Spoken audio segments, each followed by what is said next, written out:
Hey folks, Kim from Daily Woodworking here. I'm not out in the maple woods today. I'm actually in my shop, my messy shop. I have upgraded once again my CNC. This time I didn't change CNCs. The last time I went from an X-carve to a Onefinity. This time I still have a Onefinity, but I've made some upgrades to that Onefinity to make it quieter, stronger, faster. Sounds like Steve Austin, the $6 Million Man, of which most of you probably don't remember that, but it used to be a TV show. I don't remember if they made movies or not out of that, but they might have. That'll be up to you guys to go look it up. Anyways, some of the upgrades that I have made to this is when the Onefinity came, and I replaced the X-carve with this Onefinity. I went from a DeWalt hand router in the X-carve to a Makita in the Onefinity. So what I've gone to now is a spindle, and I'm not sure you can actually see it behind me. It is, oops, went the wrong way. I'm in the way.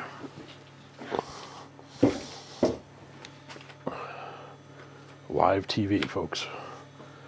This right here, this item is a water-cooled spindle. You can see these water lines are going up. You'll have to trust me, down below here is a water chiller, similar to what I use in a, actually it's a water cooler, similar to what I use on my laser, which is actually a chiller. Can actually cool the water. This just kind of makes it lukewarm, or luke cold, whatever you want to call it. Anyways, I've gone to a PWN CNC, PWN CNC. I think it's a 1.1 kilowatt, it's 110 volt. It will take from 1/8 inch bits up to 1/2 inch bits. I had to upgrade the Z slider. So this was the old Z slider right here, this whole apparatus that the Makita is sitting on. I upgraded that because this couldn't handle the weight, and movements would be slower. The servo motor is a little bit bigger on this new Z slider. It's called a Z24, Z20, Z24, something like that. Sorry, I actually bought this back in 2024, and I'm just now getting it installed on my CNC. So I've also upgraded my dust collection. I went from a 2.5 inch dust collection hose to a 4 inch, which ties directly into my dust collector. I've got a jet. I'll have to look that one up, because that was bought 15-20 years ago, so I don't remember what it was. But anyways, I've got a jet that's back there that's pulling 4 inch hose off from that. So that's where this is going. It's actually going across here. The water cooled is going down in behind me to the water cooler. It's got a VFD on it instead of just 5 or 6 positions, I think, for speed. 5, 6 positions for speed. That this had. Also, when this is running, this is sort of like running, standing next to your lawnmower and trying to have a conversation. You probably can't do it very well unless you're running an electric lawnmower. Right now, that spindle is actually running. It needs to warm up, which is something I have to get used to because this was on. So right now, you can probably hear a low hum in the background. That's actually the spindle running. It's running right now at 6,000 RPM, but I can attest that it does not change much between the 6,000 RPM and 24,000 RPM, which is the max. So it'll be quieter while it's running. The dust collector will be running, but that's on the other side of the shop. What I suspect is the most noise will actually be coming from the bits as we do something with the CNC. I believe that's where the majority of the noise will come from. So I've got the Pawn CNC that I upgraded. I upgraded the dust collection. I upgraded the Z slider from Onefinity. And if you look at the top of this, these are your standard bars, or your standard tubes that they travel on. We added what they call a stiffy. You guys can make all the jokes you want. Go right ahead, insert them here. But it's one more tube that everything is running on. Just want as much or a lack of vibration as I can get on the bit, so that's what we're doing. And excuse me, at some point in the future we will probably upgrade the servo motors. I'm still running Buildbotics on mine. I don't have a need for the rest of it yet, but the more that we do, I'm sure that it will come into play, and then it will be upgrading that as well.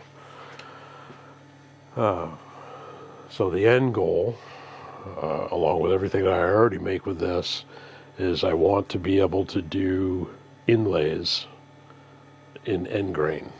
So there are three types of inlay. There's a straight bit inlay, just goes down in, and you put it down in place. There's a V-bit that you have a glue pocket basically at the bottom of it, and it's V-shaped. And then there is the ball nose, very similar to it, but you can get way more intricate, and your curves can be much tighter. So that's the ultimate for me. That's my ultimate goal, is to be able to do that. So we're working our way there. We've done the upgrade. I've got some end grain boards already done, ready to go. I'm waiting for a particular bit to show up, and then I will probably proceed to screw up a lot of wood until I get it figured out. But anyways, what I'm going to do right now is I'm going to clear this surface off. I'm going to shut that piece down from running, and then we're going to surface this cutting board that I'll use later for laser engraving. So let me get everything set up and we'll be right back. One of the things that I forgot to say was this dust boot is made by Rowdy Roman on Etsy, and it's called the Swinger, so that I can have it closed up, open it up so it makes it easy. Bit changes. This here was something that I picked up off from Etsy as well, but I don't remember from who. And once this is in place,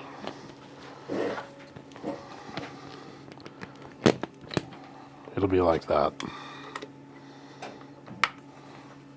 all buttoned up. So now I'll get everything else finished up and ready to go. All right, you can hear the dust, the vacuum pulling. Vacuum's running over on the other end of the shop. So we're going to fire this baby up and see if I've programmed it right.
quite the difference.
So you can see the top side of this is now flat or flattened.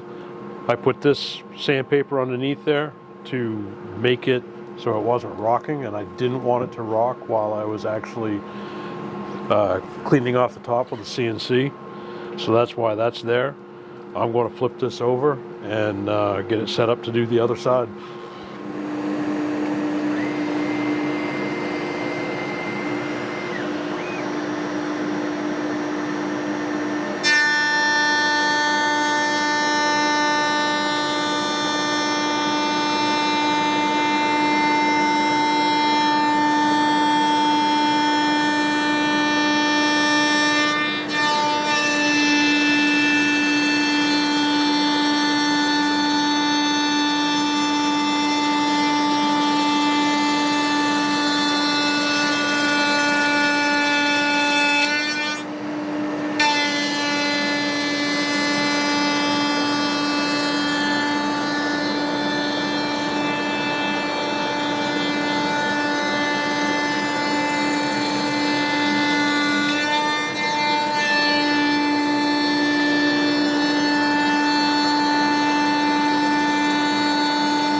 So that should be quiet enough so I can actually tell you about the bit that's in there.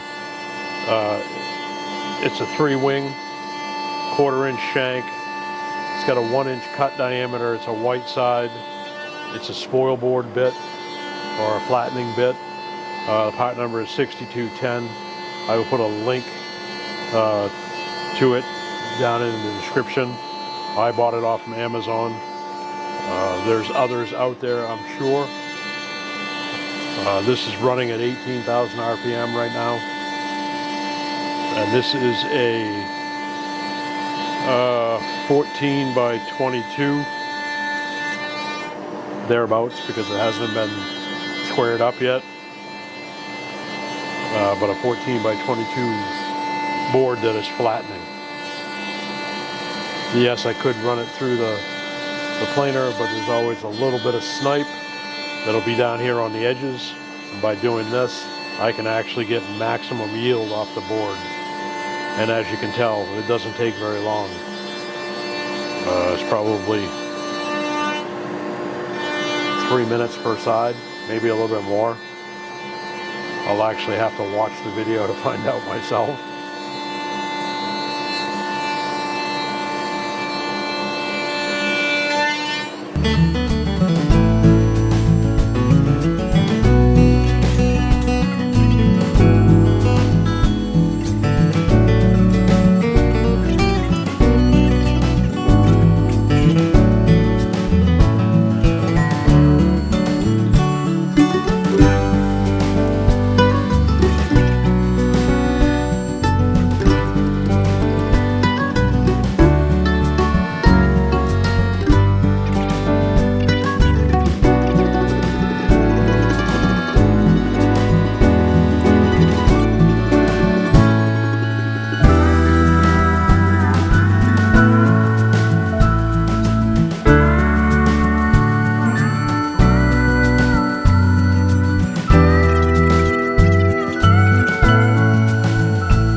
5 minutes, 12 seconds.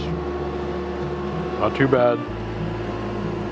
And it is now, the board is 7/8 of an inch thick. So, I'd say we did okay. And I'm happy with that for the first run. And that area that you saw up here, that was, that caused the second pass to be done, was the area that was over here that I had the 2 discs under to stop it from rocking. I could have done it without putting these sanding discs underneath there, but if it's rocking as I'm trying to clean off that, I'm still going to end up with a board that rocks later on. So right now, sand both sides of it. I'm going to guess I would probably start at 180 and then 240, 220, 240, 220, and 320 would be the end of it. Spray it with water, sand it again with the 320, and then it'd be ready to go to the laser to have some laser engraved onto it, and then come back for finish. So I hope you guys enjoyed that. Give me a thumbs up if you liked it. Tell me what you think. So far I'm liking my system, and I've made a modification. I took this piece out that was here while I was running. The spindle is cold, but I took this piece out that was holding this hose, so that if I wanted to open it up, I can very easily do that now. That was kind of bothersome. Nothing against the person that made it. There's probably a reason for it. It is probably easier on a smaller hose than a 4-inch. But for me, it was just kind of in the way. This right here seems to be working just fine. Hopefully the stiffy continues to work fine, and does as its name says, stiffens everything up for me. This swings out of the way, so I'll be able to change my bits, be able to film things, and show you how some of the bits are working. So again, thanks for stopping by. Give me a thumbs up if you like it. If you haven't already, please think about subscribing, and we'll see you in the next one.